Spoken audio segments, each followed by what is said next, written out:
पुंजी पुंजी इन्वेस्टमेंट जितेबाला आम बिजनेस करने कथा कहूँ से इन्वेस्टमेंट आवश्यकता हुए मु भी निजे बिजनेस करुच्ची आउ इन्वेस्टमेंट केते आवश्यकता अच्छी मत जब पचारे मु बहुत भल भाव आपको बुझे पारि गोटे इन्वेस्टमेंट जब आप कंपानी हम पैसा लगे आप कंपानी आप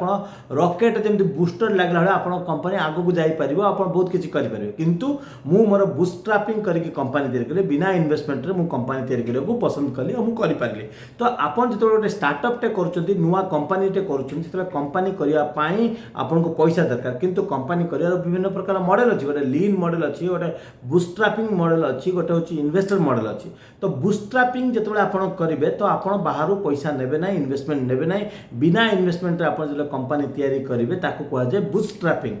आउ किछिटा मॉडल अच्छी जो थी कि आप कंपानी खर्च को कम करके निजर प्रोडक्ट आ डेवलप करेंगे बाजार को लेकिन जी किंतु जितेबाला आप कौन गोटे बिजनेस करा पैसा दरकार कहीं जब आप बिजनेस करेंगे आप फुल टाइम आप इनोवेशन रे काम करेंगे प्रोडक्ट रे काम करेंगे किंतु जब आप गोटे नुआ कि गोटे नुआ अनुष्ठान टे कर नुआ बिजनेस कर चलिए केमती तो आप जब चाकरी करथिले आपन जदि चाकरी करथिले ताहले चाकरी रे किछि पैसा सेविंग रखिथिबे आ सेही सेविंग को नै कि आपन बिजनेस आरंभ करि परिबे जदि आपन चाकरी करना स्टूडेंट अछंती ताहले आपन केमती बिजनेस आरंभ करिवे आपन को पैसा दबो किए ये गोटे बड़ा प्रश्न से लेके आमे सब बड़े कथा कहू गोटे बिजनेस करिया पाई इन्वेस्टमेंट होची बहुत इंपोर्टेंट विदाउट इन्वेस्टमेंट आमे बिजनेस करि परिबनी से इन्वेस्टमेंट टा केमिति हबो सेतबे आपन जेतबे देखुथिबे पुराना कथा एप्पल कंपनी कथा गोटे गैरेज रु आरंभ होइतिला फेसबुक कथा गोटे हॉस्टेल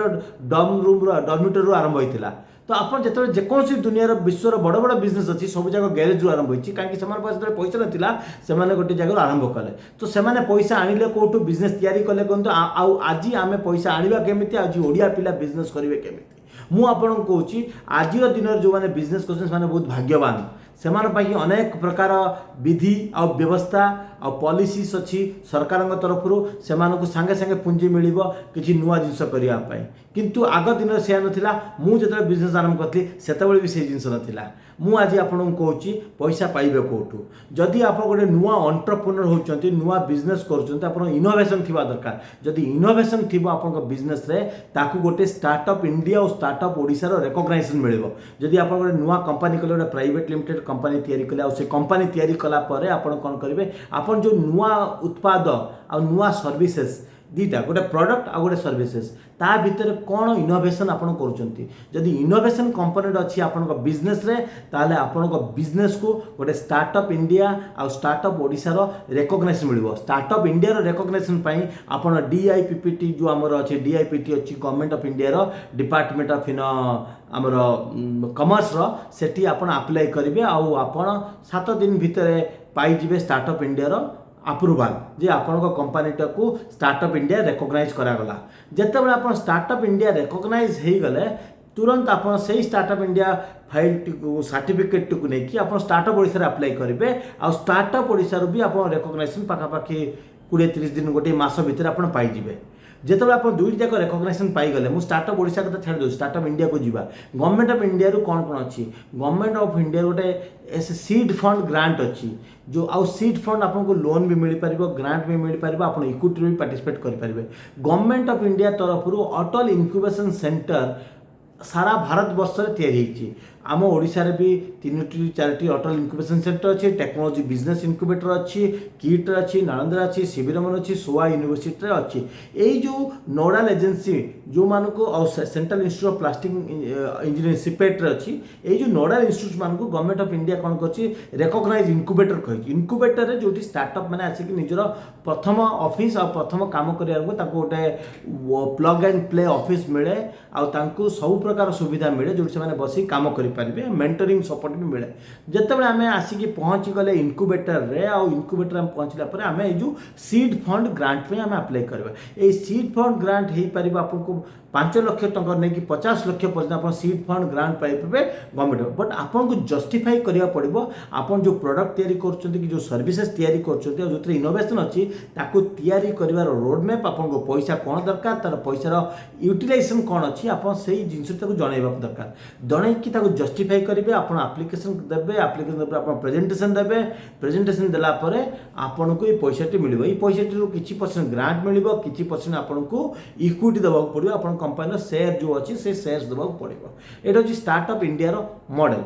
तापर आम आसवा स्टार्टअप ओडिशा कथा। जदि आप स्टार्टअप ओडिशा रे रिकॉग्नाइज होउचंती आ स्टार्टअप ओडिशा रे आपन गोटे मंथली ग्रांट अछि 12 मास पई आपन को मास को 20000 टका लगा मिलिबो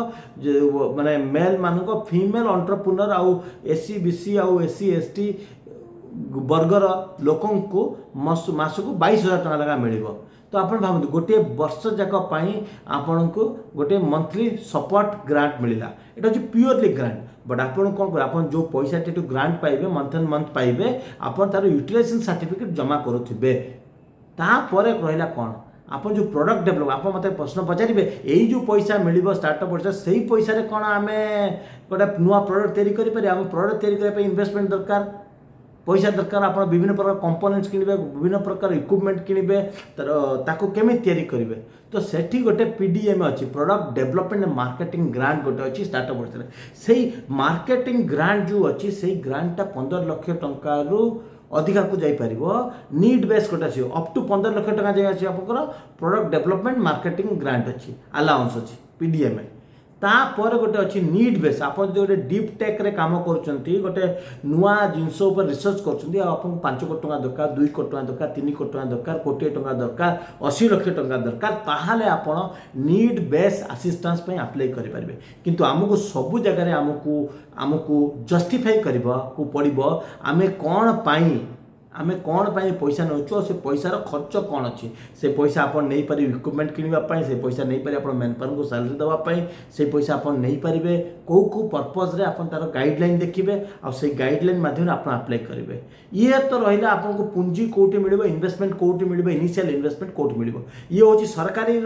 सुविधा। कि गोटे आज एन एंटरप्रेन्योर जो आप गोटे नुआ जिनस आइडिया गोटे नुआ आइडिया आप काम कर आइडिया निजर विश्वास थी दरकार। आज जदि आप विश्वास नौ आप रिस्क नौ आप चाकरी छाड़ुंट आप समय दौरान आप नुआ बिजनेस रे मुंड पुराउछंती तो आपको निहाती चिंता करिया पड़िबो ए प्रोडक्ट केते दूर सफल हबो आ प्रोडक्ट सफल हबार संभावना कोन अछि आ तार मार्केट रे चाहिदा अछि ना नै। जदि आप गोटे नुआ जिंस तयारी करी तार मार्केट रे चाहिदा नै ताको तयारी करिया किछि आवश्यकता नै। तो मार्केट जो लोक आपनकर कस्टमर हेबे जदि कस्टमर गोटे प्रोडक्ट ना से प्रोडक्ट ऊपर किछि निवेश करबा अनुचित। जदि कस्टमर कर किछि वैल्यू एडिशन होछि लोकंकर किछि वैल्यू एडिशन होछि ताहाल तो लोक आपन प्रोडक्ट किनिबे। जदि सेही जिंस अछि ताहाले आपन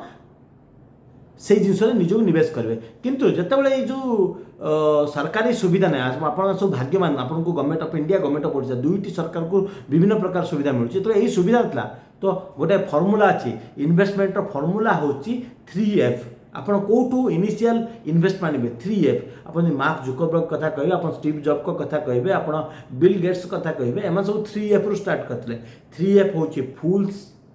हूँ लास्ट प्रथम हूँ आप फ्रेंड्स फैमिली प्रथम हूँ आप फैमिली फ्रेंड्स एंड फुल्स 3टा जिनस मजाड़िया कथा फैमिली जब आप नुआ बिजनेस करते आप परिवार तरफ आपको सहयोग कौन मिलूँ आप निज घर सहयोग कौन आनी कौन पुंजी आनी आप सांगसाथी मान कौन सहयोग आनीपार आप सांगसाथी पैसा आने गोटे इन्वेस्टमेंट नुह गोटे सांग जब आप मिसिकी काम कला सी भी गोटे इन्वेस्टमेंट आप को फाउंडर आप फाउंडर आप समस्त मिसिक को फाउंडर सी भी गोटे इन्वेस्टमेंट किए आप गोटे जगह देदेला गैरेज खोल मो गैरेज तुम मैंने कंपनी कर सी भी गोटे इन्वेस्टमेंट माने नुह खाली पैसा इन्वेस्ट भी इन काइंड रे पार कि आपको ऑफिस स्पेस देदेला कि आपको 4टी लैपटॉप देदेला आप काम करने ये भी गोटे प्रकार इन्वेस्टमेंट। तापर रहा फुल्स आम स्थित को बेसी जीवानी आम क्या बोका बनवाई बिजनेस करूँ किंतु किछि लोक आपण बिजनेस बुझी पारती किंतु आपण पर्सनाल विश्वास थाए से पैसा लगाती से आम कह फुल कहीं से आपन को विश्वास कर आप आइडिया को विश्वास करती ना। आउ यही जो 3F है 3F समस्ते आपण को देखिकी पैसा इन्वेस्ट करेंगे विभिन्न प्रकार वे तापर आम जा प्राइवेट इन्वेस्टमेंट आम एंजल इन्वेस्टमेंट कथा जीवा आम जो गोटे बिजनेस करुचे आम गोटे बिजनेस प्लान अच्छे आम केते टंका बिजनेस करवा केते बड़ मार्केट साइज अच्छी आम 2 वर्ष केते बिजनेस करवा 4 वर्ष केते बिजनेस करवा प्रत्येक वर्ष आम रोड मैप तैयारी करवा आमर टाइम लाइन केबे आम प्रोडक्ट तैयारी करवा ताहा ऊपर आम काम करवा काम कला परे आपनको मिलिबो कोन कहले एंजल इन्वेस्टर सब अछंती आज एंजल इन्वेस्टर गोटे नुआ कनसेप्ट नुआ आजिकल भारत रे दीर्घ दशंधि धरी चली भारत रे पुराणा हो गलानी गोटे गाइडलाइन भी अच्छी सेबी भी गोटे एंजल इन्वेस्टमेंट गाइडलाइन भी आनी आईटे गुड़ाई लोक रेजिस्टर्ड होकर एंजल इन्वेस्टर अच्छी आपड़ जी एंजल इन्वेस्टर पाक जी वेंचर कैपिटल पाक जी एम आप पिच डेक आपंकर जो बिजनेस आइडिया अच्छी आइडिया पिच डेक देते आप आइडिया स्टेज रे आप रेवेन्यू जेनेट करते कौन प्रकार प्रोडक्ट और सर्विस मार्केट बिक्री थे ता सत्वे भी आप एंजल इन्वेस्टमेंट को जाकि अप्लाई करेंगे आ लोक आपको आपण प्रपोजाल को देखिए आप प्रेजेंटेशन देखिए जो मन पसंद है ग्रो करने जदि किसी स्कोप अच्छी सी ताले आप सहित जोड़ी होगी आप कंपनी पुंजी निवेश करेंगे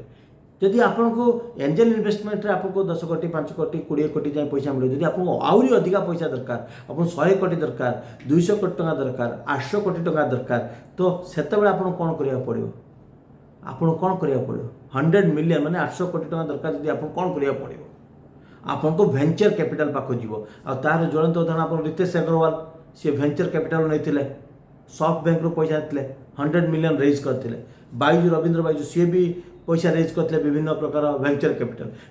कैपिटल फंड रू आप पैसा रेज करेंगे से ये पैसा भारत रही पारे भारत बाहर विभिन्न प्रकार वेंचर कैपिटल ऑर्गेनाइजेशन अच्छा से निवेश करेंगे किंतु सबुरी भितर गोटे कथा लुचि रहीगला मुझे जहाँ कहवाक चाहूली जोटा हूँ मंज कथा यही जो कथा आज कहूँ तार मंज कथा हूँ ओडिशा रे ओडिया उद्योगी मैंने आगू जाऊना कहीं ओडिशा रे इन्वेस्टमेंट ना ओडिशा रे एंजल इन्वेस्टर कहाँती ओडिशा रे वेंचर कैपिटल कहाँती ओडिशा रे कौन प्रकार इन्वेस्टमेंट होनी आड़शा जेहेतु सामाजिक स्वीकृति ना बिजनेस करने ताले ओडिया परिवार माने तांको पिला छुआ को एटी बिजनेस करने केतेबेले भी उत्साह दियंती उत्साह प्रदान करती आउ सब बेले से मना करती बिजनेस करने कहते चाकरी करिया भल बिजनेस करिया मना करती ओडिया परिवार ओडिया समाज रे बिजनेस करुले लोक कहते झील मिलती बाहापाई आ विभिन्न फोरम रे बहुत बड़ बड़ लोक ये कथा कहते किंतु मु आज आपको कहूँ से किसी जो सामाजिक स्वीकृतिर अभाव अच्छे आम ओडिशा रे सही कारण लगी ओडिशा रे उद्योग तैयारी हो पारु नहीं नुआ नुआ एंटरप्रेन्योर तैयारी हो पारु नांती आउ ठीक समय रे सरकार किसी विधि व्यवस्था थिला जे ओडिशा रे जो सामाजिक स्वीकृति नहीं एंटरप्रेन्योर पाई एटी प्राइवेट पैसा नहीं जोटा कि एंटरप्रेन्योर मानक सहाय्य करि परिबो सेही लगी नवीन पट्टनायक सरकार रे गोटे बढ़िया पदक्षेप नहीं से पदक्षेप थिला कोन फंड ऑफ फंड्स माने जो वेंचर कैपिटल आउ इन्वेस्ट एंजल इन्वेस्टर ओडिशा को आसुना तो नवीन सरकार कही जे आम गोटे 100 कोटी फंड ऑफ फंड आम तैयारी करुँ आउ फंड ऑफ फंड हूँ ओडिशा सेंट्रिक तो जदि 100 कोटी फंड ऑफ फंड ओडिशा सरकार तैयारी कले आउ 100 कोटी टंका जो एंजल इन्वेस्टर मैंने पैसा लगेबे तांको सहित मैचिंग ग्रांट सो धरतु मु आपन कंपनी रे आज 2 कोटी टंका इन्वेस्टमेंट करुच्ची गोटे इन्वेस्टर है एंजल इन्वेस्टर है तो सरकार भी 2 कोटी टंका देले ता माने कहला मोर जो रिस्क मु नौची मोर रिस्कटा 50% हो गला मु जो इन्वेस्टमेंट आपन को दरकार था 4 कोटी टंका मु दोची 2 कोटी टंका सरकार देवे मैचिंग ग्रांट 2 कोटी टंका तो 4 कोटी टंका आपन कंपनी इन्वेस्टमेंट कले आपन प्रोडक्ट तैयारी करके बाजार को लेके आपन बिजनेस कर परिबे किंतु एई जगह रे ए जो फंड ऑफ फंड्स गोटे बढ़िया सुंदर योजना तैयारी आसला और विभिन्न राज्य केरल भाई राज्य आपको कर सक्सेसफुल स्टोरीज आम देखीचु आम यही सब जिन देखला आम भाविलु ओडिशा रे स्टार्टअप माने सशक्त हे ओडिशा रे एंटरप्रेन्योर माने सशक्त हे किंतु दुखर विषय नवीन बाबूंकर जमी सबू योजना खाली न्यूज पेपर रे प्रेस मीट रहीगला यही योजनाटे भी तांको प्रेस मीट रहीगला से अनाउंसमेंट है पैसा आलोकेट है पैसा आसला स्टार्टअप ओडिशा को किंतु दुखर विषय स्टार्टअप ओडिशा ताको एग्जीक्यूट करि पारला नहीं आ कौन सी एंटरप्रेन्योर एथु बेनिफिट पाइले नहीं आ आज को समय बीतीगला 2-3 वर्ष 3 वर्ष पर भी फंड ऑफ फंड्स रे गोटे कंपनी पैसा पाई बड़ हो पारे नहीं तो जो पैसा आलोकेट कला से पैसा बैंक अच्छी आ से बैंक रु इंटरेस्ट आसूची किंतु से पैसा स्टार्टअप मानक अकाउंट रे पहुँची पारे नहीं और स्टार्टअप माने से पैसा को नहीं कि निज बिजनेस को बड़ कर पारे नहीं तो आज दिन में मोर अनुरोध रही वीडियो माध्यम आपण मैंने भी शुणवे सरकारଙ୍କର ଗୋଟେ ଅପରେସନ୍ ଗାଇଡ଼ଲାଇନ୍ ଆସିବା ଦରକାର। ଏଇ ଫଣ୍ଡ ଅଫ୍ ଫଣ୍ଡସଟାକୁ ଇମିଡ଼ିଏଟଲି ଆମ ଷ୍ଟାର୍ଟଅପ୍ ମାନଙ୍କୁ ଦେବା ଦରକାର। ଆମ ଷ୍ଟାର୍ଟଅପ୍ ମାନେ ପଇସା ଯଦି ପାଇବେ ଇନଭେଷ୍ଟର ମାନଙ୍କ ମାଧ୍ୟମରେ, ତ ସେମାନେ ଏଞ୍ଜେଲ ଇନଭେଷ୍ଟରଠୁ ପଇସା ପାଇଲେ ପ୍ଲସ୍ ଏଠୁ ବି ପଇସା ପାଇଲେ, ଦୁଇ ଜାଗାରୁ ସେମାନେ ପଇସା ପାଇଲେ, ତ ତାଙ୍କ ଷ୍ଟାର୍ଟଅପ୍ ମାନେ ଗୋଟେ ବଡ଼ ହେବ। ଆଉ ସେମାନେ ଯେଉଁ ସ୍କାର୍ସିଟି ଅଫ୍ ଫଣ୍ଡ ଲାଗି ଓଡ଼ିଶା ସେଠିକି ବାଙ୍ଗଲୋର ଆଉ ବାହାର ରାଜ୍ୟରେ ଯାଇକି ନିଜ ଷ୍ଟାର୍ଟଅପ୍ ତିଆରି କରୁଛନ୍ତି, ତାକୁ ବନ୍ଦ କରି ସେମାନେ ଓଡ଼ିଶାରେ ରହିକି ଓଡ଼ିଶାରେ ଷ୍ଟାର୍ଟଅପ୍ କରିବେ। ତ ଓଡ଼ିଶାର ଯଦି ଟ୍ୟାଲେଣ୍ଟ ଆଉ ଓଡ଼ିଶାର ଯଦି ଅଣ୍ଟରପ୍ରିନର ଓଡ଼ିଶାରେ ରହିବ, ତାହେଲେ ଓଡ଼ିଶାର ଅର୍ଥନୈତିକର ବାଧକ ନେଇ ସେ ସାଧକ ସାଜିବ। ଆଉ ସିଏ ସାଧବ ପୁଅ ହେଇକି ଓଡ଼ିଶାର ଅର୍ଥନୀତିର ବିନ୍ଧାଣୀ ସାଜିବ। ଆଉ ଓଡ଼ିଶାରେ ନୂଆ ଚାକିରି ସୃଷ୍ଟି କରିବ, ଓଡ଼ିଶାର ବେକାର ସମସ୍ୟାକୁ ଦୂରେଇ ଦେବ, ଓଡ଼ିଶାର ଦାରିଦ୍ର୍ୟକୁ ହ୍ରାସ କରିବ, ଆଉ ଓଡ଼ିଶାରେ ନୂଆ ସମ୍ଭାବନା ତିଆରି କରିବ। ତ ମୋର ଅନୁରୋଧ ଏଇ ଭିଡ଼ିଓ ମାଧ୍ୟମରେ ଯେ ଆମେ ଷ୍ଟାର୍ଟଅପ୍ ମାନଙ୍କରେ ସରକାରଙ୍କ ତରଫରୁ ଯେଉଁ ପ୍ରୋତ୍ସାହନ ରହିବା ଦରକାର, ସେଇ ପ୍ରୋତ୍ସାହନ ମିଳିବା ଦରକାର।